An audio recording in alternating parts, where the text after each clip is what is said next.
அதே மாதிரி நம்முடைய சனாதன இந்து தர்மத்துல ஒரு மிகப்பெரிய தத்துவம் இருக்கு, புண்ணியம்ங்க. ஒரு நல்ல செயல் செய்தீர்களானால் உங்களுக்கு புண்ணியம் வரும்னு சொல்லுவோம். அந்த புண்ணியத்தை உங்க வாழ்க்கையில நடைமுறைப்படுத்துவதற்காக நீங்க எந்த சமூக சேவை நிறுவனத்துல போய் சமூக சேவை பண்ணாலும் அதை நீங்க புண்ணிய கரன்சியா எங்களுடைய கைலாசத்திலிருந்து நீங்க ரிசீவ் பண்ணிக்கலாம்.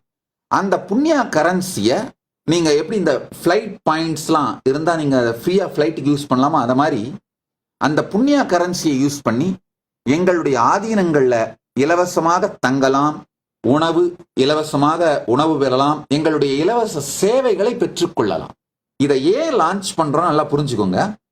சமூக சேவை செய்கின்ற வழக்கத்தை, வாழ்க்கை முறையை பொதுமக்கள் மத்தியில பரப்பணுங்கிறதுக்காக, அதை ஒரு வாழ்க்கை முறையா லைஃப் ஸ்டைலா மாத்தணுங்கிறதுக்காக இந்த புண்ணிய கரன்சின்ற ஒரு கான்செப்டை லான்ச் பண்ணியிருக்கோம்.